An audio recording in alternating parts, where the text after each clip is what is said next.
The conference next turned to Professor William C. Chittick, Professor of Comparative Literary and Cultural Studies at the State University of New York, Stony Brook.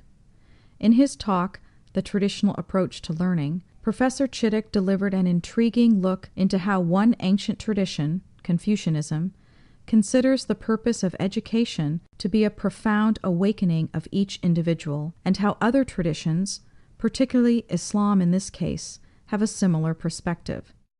We come to understand that traditional learning, almost by definition, seeks a goal that is now nearly incomprehensible to modern non-traditional societies.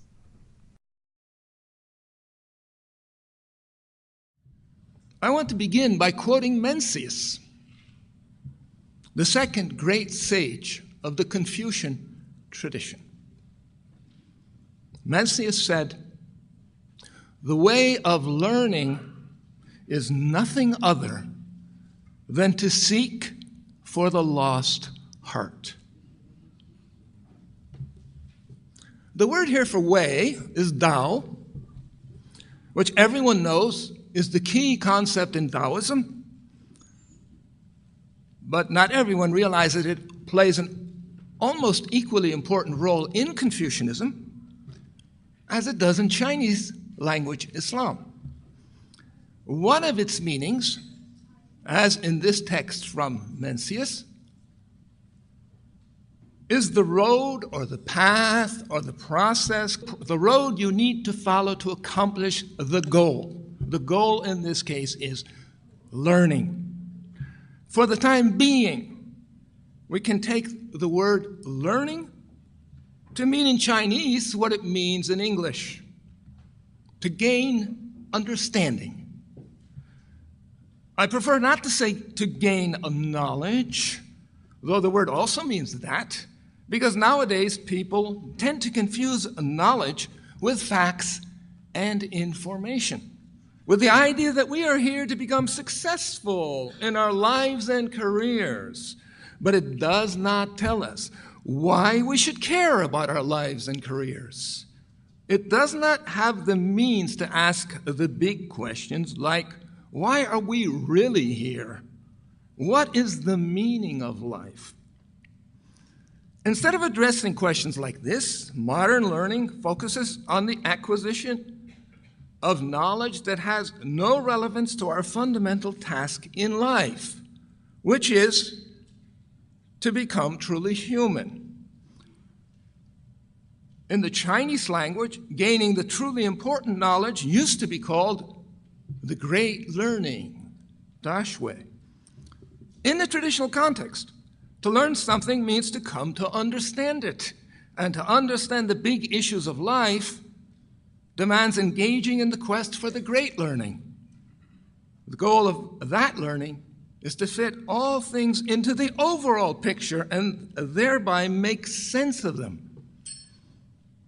But what exactly is the overall picture? What defines its limits?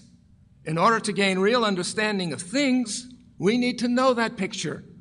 And it, in turn, is determined by the worldview of the tradition in question.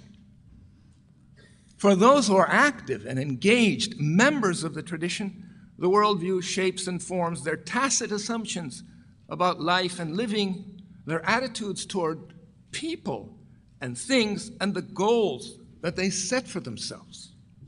It is this traditional context that puts Confucian learning in a very different category from what we do at schools and universities.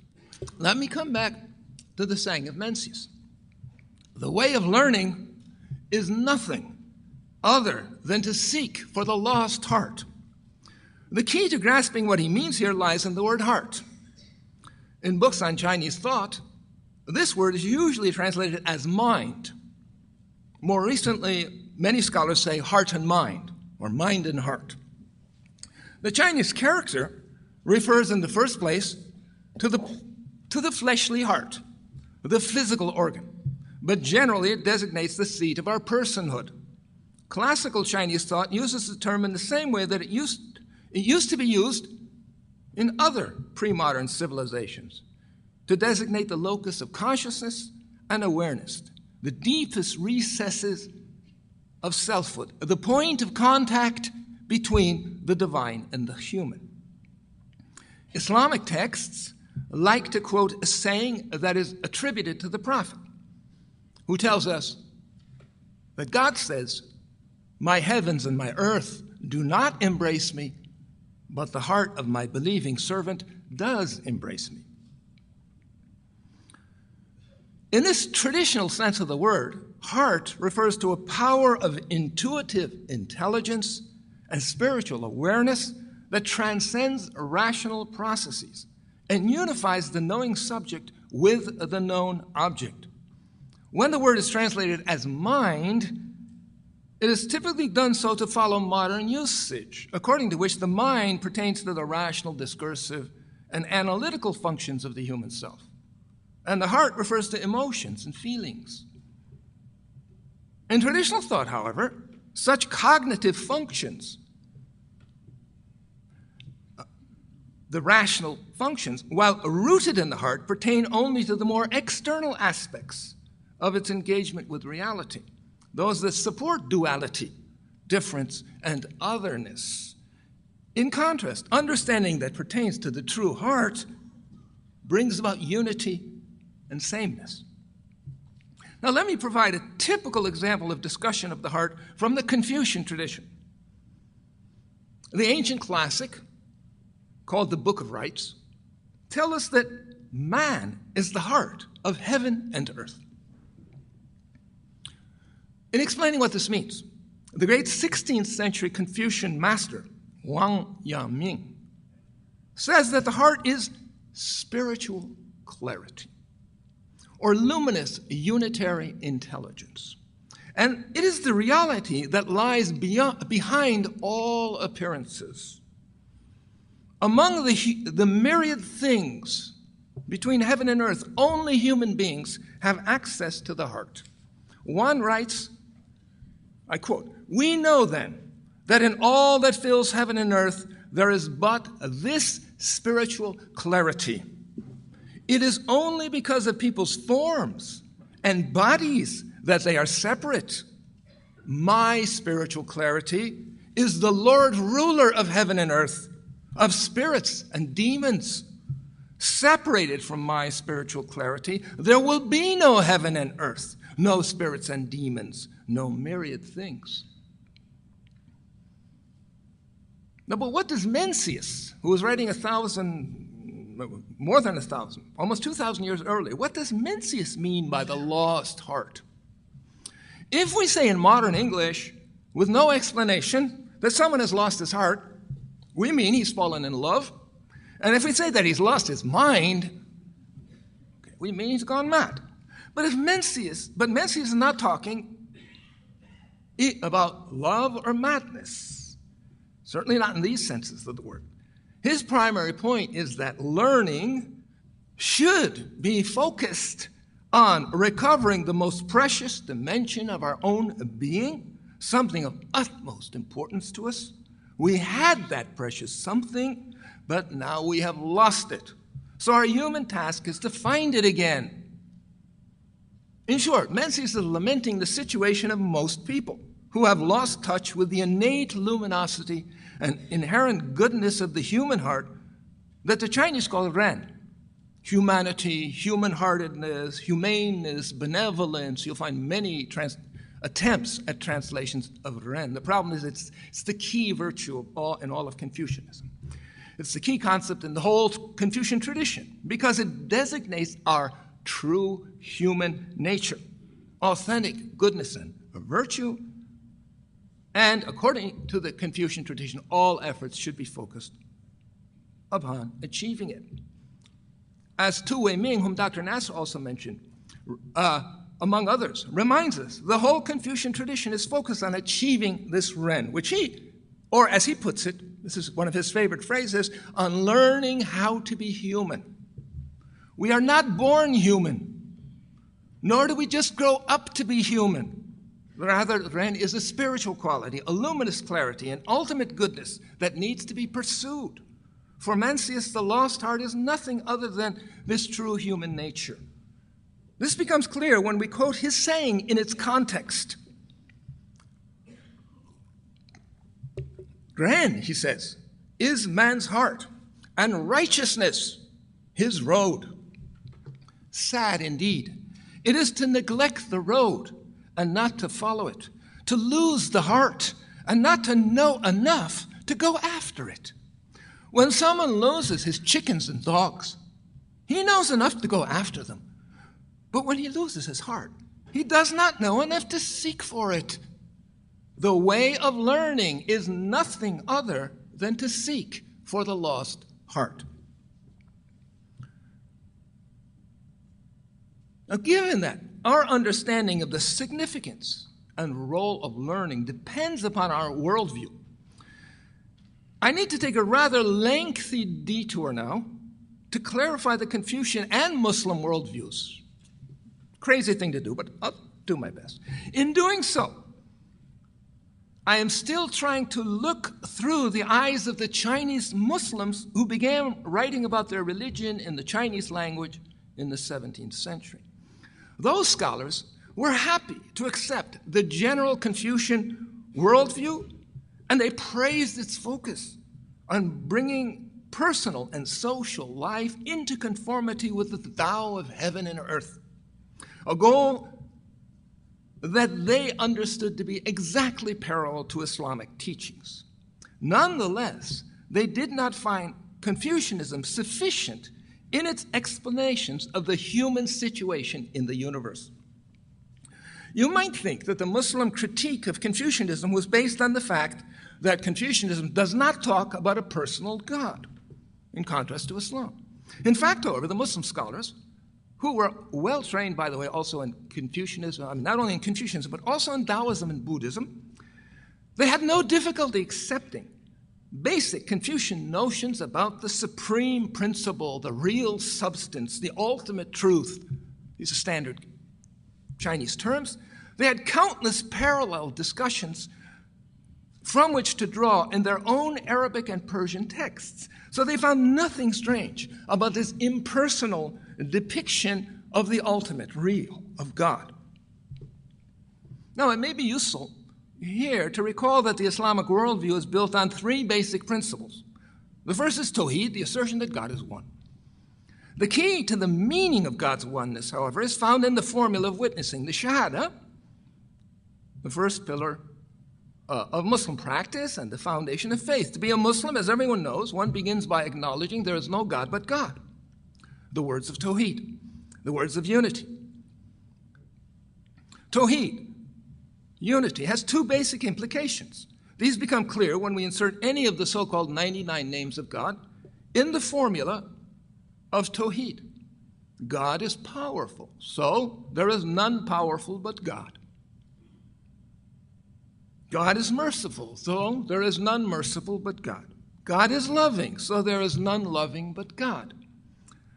The first implication is that God alone is truly God, truly real, truly one, truly alive, truly knowing, truly powerful, truly loving, and so on, down the list of the 99 names. This means that anything other than God does not and cannot possess these qualities on its own. The divinity, reality, oneness, life, knowledge, power, all are exclusively divine attributes. Now, the second implication of the formula is that everything in the universe receives whatever reality it may have from God. In other words, there is none powerful but God means that everything we call power can only be a sign or a trace of the divine power bestowed upon created things by the one reality.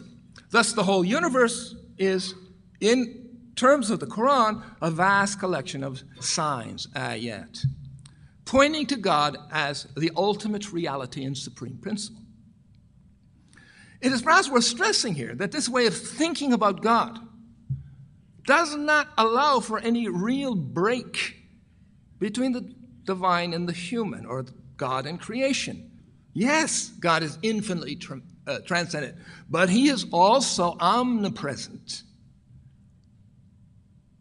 One of the results of this way of looking at things is that Islam has no concept of deism, which depends upon severing the links between the divine and the human. Most people nowadays, whether they know it or not, tend to think of God in deist terms. For example, religious people who imagine that the Big Bang marks the moment of creation, or that scientific notions of causality or evolution are sufficient to explain the nature of the world, are taking deist positions. In other words, they think that God, having created the world, then either lets the world run its course, the so-called clockwork universe, or he stands off at a distance and rarely interferes, or he only interferes when things really start getting out of hand. You might call the last one the lightning bolt theory, right? Such notions of God's aloofness are totally alien to the Islamic tradition. On the contrary, all things are utterly dependent on the supreme reality at every instant of their existence. There are absolutely no gaps in the divine omnipresence. Now, this brief explanation of Tawhid follows in the line of numerous books written in Arabic and Persian over the past 1,000 years. The Neo-Confucian scholars constantly talk about the supreme principle as that which underlies all that is, at every moment, always and forever. The Muslim Chinese, reading Neo-Confucian texts as they did, saw no contradiction between the basic Confucian views of reality and the standpoints found in their own Islamic sources. It was clear to them that Chinese thought is rooted in Tawhid. Now, the second basic principle of Islam, as you all know, is prophecy. Here you might think that the Chinese Muslims would have had trouble expressing their teachings in Chinese terms. On the contrary, they had no difficulties because they followed the basic teaching of the Quran that God sent a prophet to every people. They recognized that the Chinese had their own prophets, but they called them sages in the Chinese language. Hence, the Muslims simply spoke of Abraham, Moses, Jesus, Muhammad, and other Quranic prophets as sages, and they accepted that God sent sages to all peoples, just as did the Neo-Confucian thinkers. The Muslims found that the description of the characteristics of sages, as found in the Chinese classics, such as, for example, the Doctrine of the Mean, one of the four really great, really important Confucian classics, the descriptions of the sages were completely in keeping with their own understanding of prophecy. And they often quoted from the Neo-Confucian scholars on these topics. One of the favorite passages of Muslim scholars is from the 12th century Neo-Confucian, Lu Juyan. Let me read this for you. Sages appeared tens of thousands of generations ago. They shared this heart. They shared this principle. Sages will appear tens of thousands of generations to come. They will share this heart. They will share this principle. Over the four seas, sages appear. They share this heart. They share this principle. Now, the third of the three principles of Islamic faith is Ma'ad, the return to God. And is this principle that Muslims found to be insufficiently explained in Chinese texts. So they paid special attention to clarifying its meaning. In fact, the single most influential book translated from an Islamic language into Chinese before the 20th century was not, as you might expect, the Quran, but a 13th century Persian classic written by a great spiritual teacher, Najmuddin Razi. The book was extremely popular throughout the Persianate world. That is, from Turkey, through Persia and Central Asia to India. It is a long but poetic and extremely readable account of what it means to be human and how we may go about achieving the fullness of our humanity.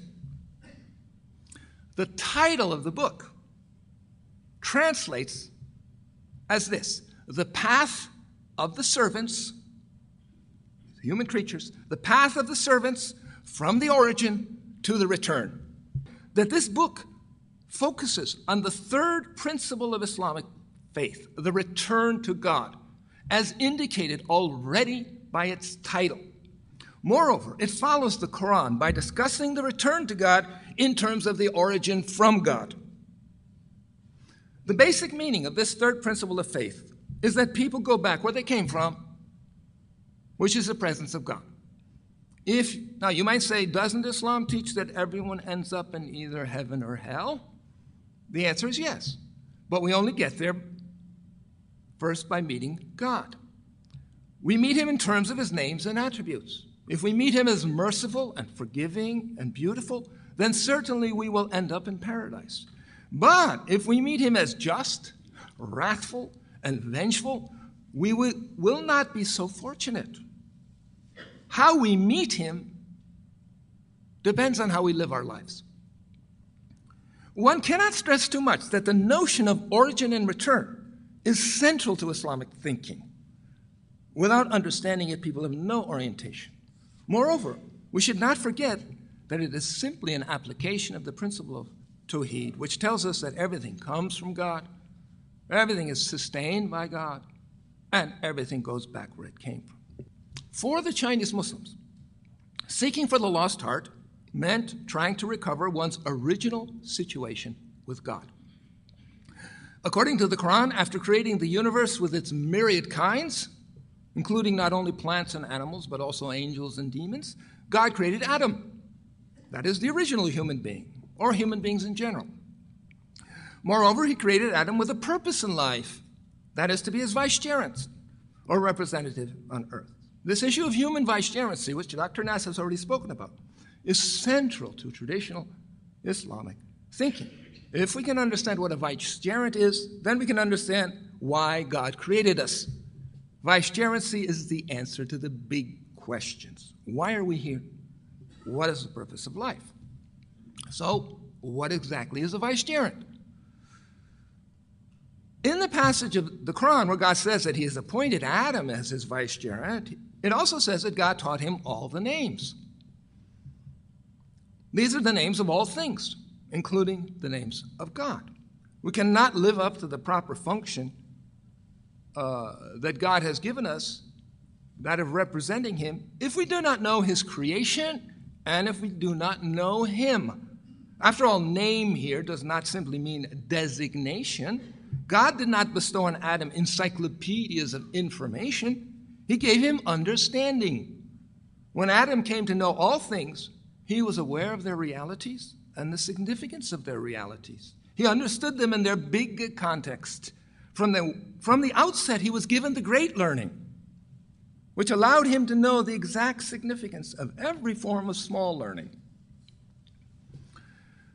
If any of you are not familiar with Islamic teachings, I should point out that Adam is not only the first vicegerent, but also the first prophet, the first sage, the first complete and perfect human being. He played exactly the role that God created him for, and he did such a good job of it that he should be imitated by all of us. He was also, of course, the first sinner. His sin, however, was that, as the Quran put it, he disobeyed. That is, the command not to approach the tree. In the same passage of the Quran, however, God provides the excuse. He forgot. After all, the Quran also tells us elsewhere, man was created weak. In the Quranic account, the moment God asked Adam and Eve why they ate the forbidden fruit, they recognized their mistake and asked forgiveness, and God forgave them both. And that was the end of their forgetfulness. Now, to come back to the issues of the names that God taught to Adam, many commentators explain human vicegerency in terms of the biblical saying, also repeated by Muhammad, that God created Adam in his own form, or his own image. The only way that human beings can represent God is by reflecting his total reality within themselves. Adam was taught all the names, not just some of them. And when God teaches something, it really sinks in, which is to say that it involves a transformation of the very being of the learner. According to the Quran, I quote, God's only command to a thing when he desires it is to say to it, be. And it comes to be. When God said, be to Adam, Adam came into being. And that being was a full and plenary manifestation of God's supreme reality, which is designated by the 99 most beautiful names. It is within the being and awareness of Adam that God reveals and discloses his own reality, all of his names. Only on this basis can Adam know God and represent God. So, Adam was created as God's vicegerent. In the language of Islamic theology, Adam is a compulsory servant because he must obey the creative command to come into being. Everything, of course, serves God in this respect. All things are compulsory servants of God. What makes Adam different from all the other servants of God is precisely that God taught him all the names, not just some of the names. Bees know the names of flowers. Frogs know the name of bugs. But Adam knows the names of everything. That everything includes God. God is creator and destroyer. God is merciful and wrathful. God is just and forgiving. And this knowledge is woven into his very being. It is this existential knowledge of all the names that bestows upon Adam his freedom of choice. In terms of the formula of Tawheed, there is none free but God. As the Quran puts it, God does what he desires. Human beings made in the image of that free God have a certain freedom. Only because Adam recognized his own freedom did he feel responsible for disobeying the command of God not to approach the tree. And his own sense of responsibility drove him to ask forgiveness from God. The first command was God's creative command, or engendering command. The second was, in the technical language of theology, a prescriptive command. God's creative command brings us into the world. His prescriptive command instructs us to observe good works, good deeds, good words, good deeds, and good thoughts, or right speech, right activity, and right understanding. By issuing this latter command, God tells us not to lie, steal, commit murder. He tells us to pray, keep God in mind at all times, to perform acts of charity. He tells us to use our intelligence to understand his ways. Human beings then are faced with two commands. They can never disobey the first one, which tells them to come into being. They can only disobey the second command, which comes by way of the prophets and sages. Its pivotal importance for human destiny explains why prophecy is the second principle of Islamic thought. The prophets and sages explain the right way of being and doing, and they provide the instructions that people need in order to live up to the vicegerency that God has bestowed upon them. Now, coming again to the third principle of Islam, it tells us, on the one hand, that we are compulsory creatures of God. Where we do have a say is in dealing with the prescriptive command. Do we choose to follow it, to ignore it, to reject it, to deny that it even exists? All of these are options given to us by our freedom. In any case, according to Tawheed, everyone and everything will return to God. So in this respect, the return is called the compulsory return. Among human beings, however, many will choose to follow the instructions of God in order to live up to the requisites of servanthood and to try to make themselves worthy for vicegerency. They do this by engaging in the return voluntarily. That is, by following his instructions as issued to the prophets. This voluntary return is precisely the thou, in the sense that we saw Mencius using the term. It is the way of learning how to be human and to act appropriately that leads to the recovery of our lost heart. Most Sufi teachers have held that the path of the voluntary return is nothing other than the path of love. Love, as everyone knows, is the motive force that brings about nearness between lovers. Love for God is precisely what drives the worshiper to seek nearness to him. The Quran recognizes love's importance in many verses, but it stresses the fact that if you want to love God as he is worthy to be loved, There are proper ways to do so. What is the proper way to show dedication and devotion when dealing with God? The Quran answers the question in this way. Say, it's addressing Muhammad. Say, Muhammad, tell them, in other words, if you love God, follow me, and God will love you. So, the procedures and protocols in love for God are rooted in following the Prophet. This helps explain the essential role played in Islam by the Sunnah, that is, the exemplary acts and deeds of Muhammad. Now, this verse tells us that the end result of following in the footsteps of Muhammad is that God will love those who do so. Now, of course, I should add a footnote here. No one denies that God loves us in any case. If he didn't love us, he wouldn't have created us in the first place. However, we need to remember that he even loves those whom he puts in hell. So God's universal love does not necessarily yield the benefit that we might expect. To say that God loves everyone without exception is like saying he is with you wherever you are. This does not mean that we are with him, nor does it mean that we participate in the blessings and peace of his unity. The human problem is that forgetfulness and heedlessness prevent us from seeing God wherever we are and from entering into his presence. We have lost our hearts. And until we find them again, we will remain far from him. If we want to find our lost hearts and be with God, then we need to follow what the Chinese Muslims call li. Propriety is the usual translation, sometimes ritual, propriety and ritual. These are the two translations of the Chinese character. In Confucian terms, propriety is the absolute foundation of a proper and worthy society, and it is determined by the norms set down by the ancient sages and emperors. Someone once asked Confucius how to become fully and properly human. That is, how to achieve a ren, this human-heartedness. Confucius replied, discipline yourself by observing propriety. For the Chinese Muslims, propriety is precisely the sunnah of Muhammad as codified in the Sharia. And the discipline is called the Tao, which is the word they use to translate the Arabic word tariqah, that is, the spiritual path. The Quran says that when people follow Muhammad, God will love them.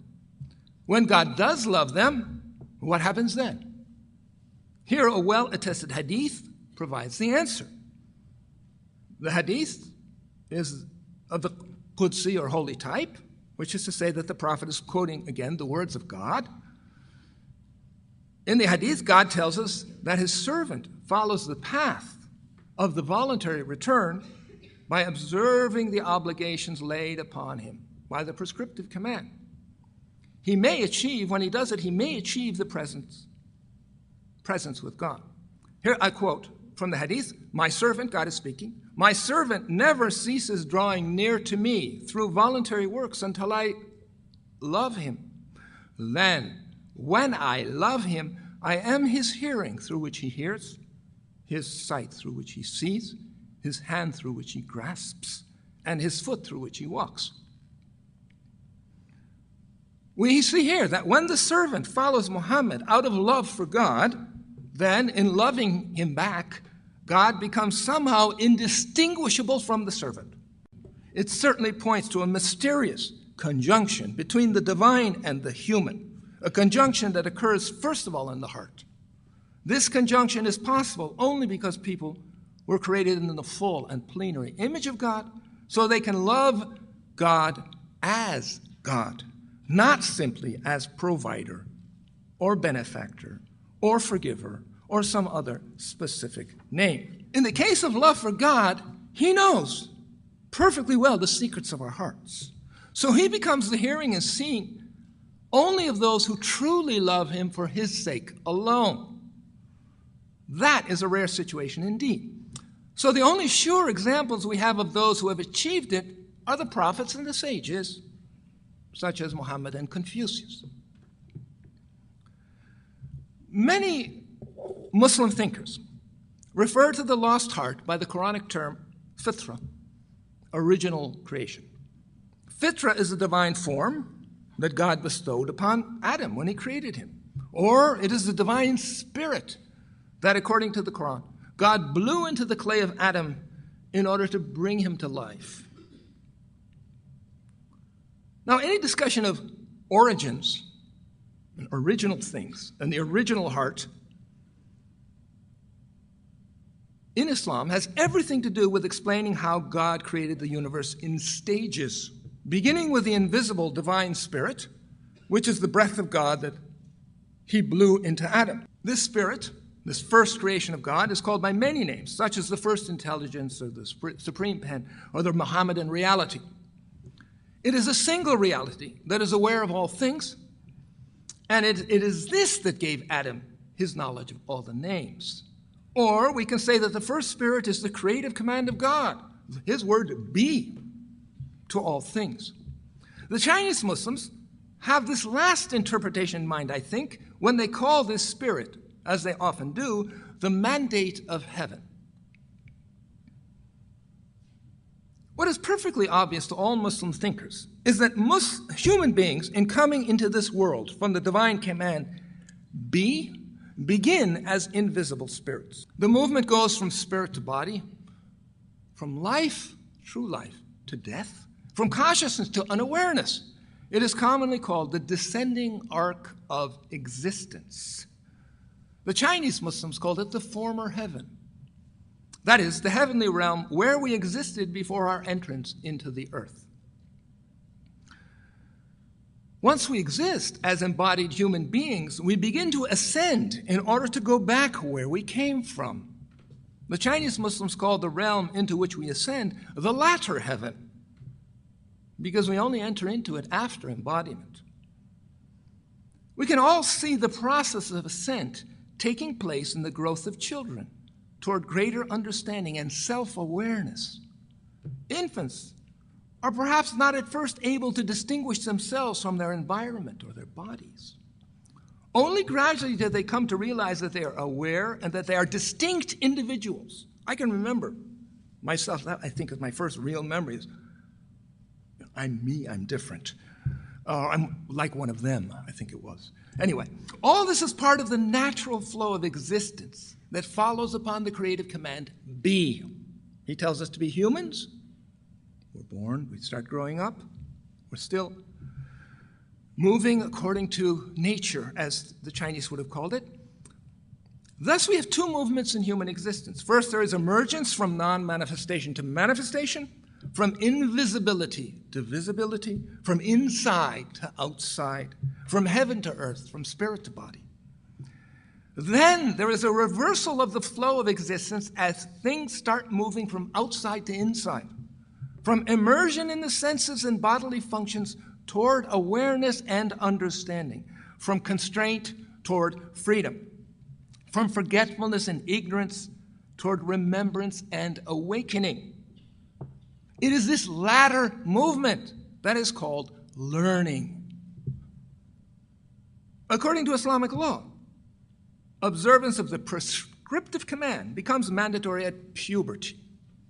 This is the time when we are sufficiently self-aware to understand that we have responsibilities toward our Creator, toward other human beings, and toward our own immortal soul, which wants to live in happiness, not just in this world, but also in the next world. The prophet said, knowledge without practice is a tree without fruit. Knowledge is understanding who we are and what we should be doing about it. Practice is actually doing what we should be doing. And that is based on observing propriety and following the way. In Islamic terms, the Sharia and the Tariqah. We do not reach a point where we can relax and say that we have learned everything that we need to know. Search for knowledge, the prophet said, from the cradle to the grave.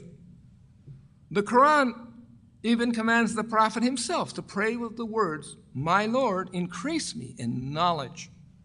Now, if the greatest of all the sages had to pray for increase in knowledge, where does that leave the rest of us? Now, if Mencius were asked how we can go about recovering the lost heart, he would certainly have pointed to Confucius himself, the model for those Chinese who would like to engage in the quest, just as Muhammad is the model for all Muslims. In a famous passage of the Analects, Confucius sets down the stages that need to be traversed in order to achieve the goal.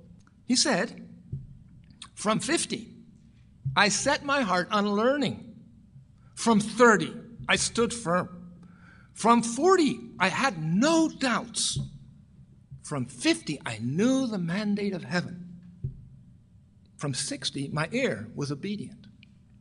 From 70, I could follow my heart's desire without overstepping the right, without overstepping the true, without overstepping the proper."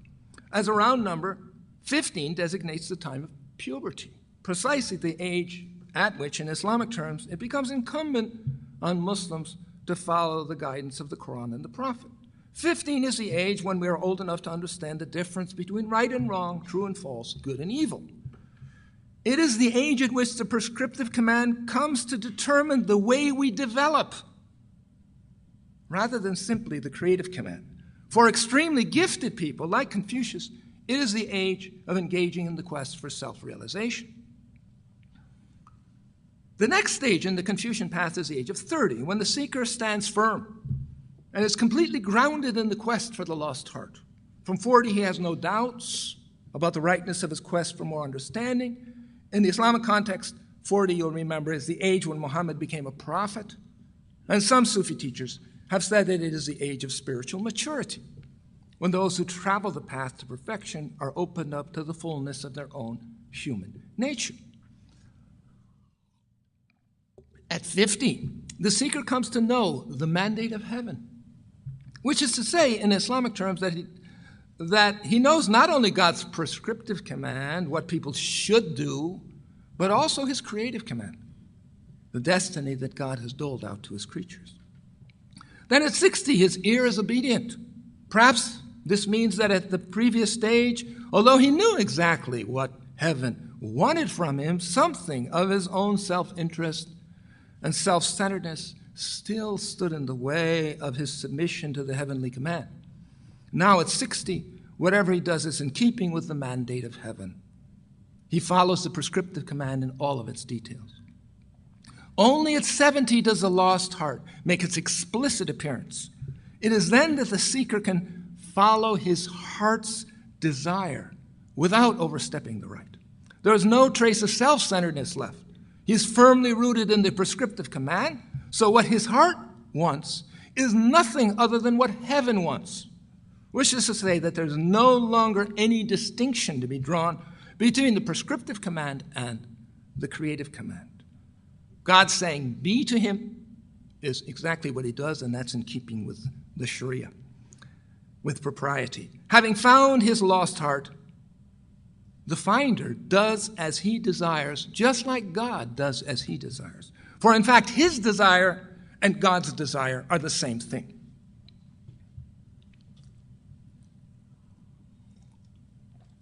Let me end with one more quotation. It's from the Confucian classic, called by the name I've been using all along, The Great Learning. It's a very short text, as a matter of fact. I mean, the classic itself is only a few pages long. Nonetheless, it is considered by later Confucians as one of the four great and foundational classics of Confucianism, along with Confucius, Mencius, and the Doctrine of the Mean. You have the four books in later Confucianism. This, again, is a very famous passage. Those of you familiar with Chinese thought will know it, but I hope it clarifies what I've been trying to say. This is ascribed to Confucius, or maybe sometimes to his grandson. In any case, it's a very ancient text and considered sort of the quintessence of the Confucian way. The ancients who wished to clarify their clear virtue under heaven would first govern their countries. Those who wished to govern their countries would first regulate their families.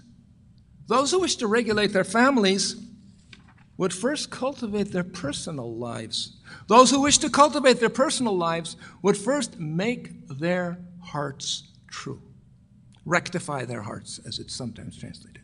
Those who wish to make their hearts true would first make their intentions sincere. Those who wish to make their intentions sincere would first extend their knowledge, would engage in the quest for learning. From the Son of Heaven down to the common people, all must regard cultivation of the personal life as the root or foundation. There is never a case when the root is in disorder and yet the branches are in order. Now, this cultivation of the personal life, that is the root of both the person and society, is none other than the quest to recover the lost heart.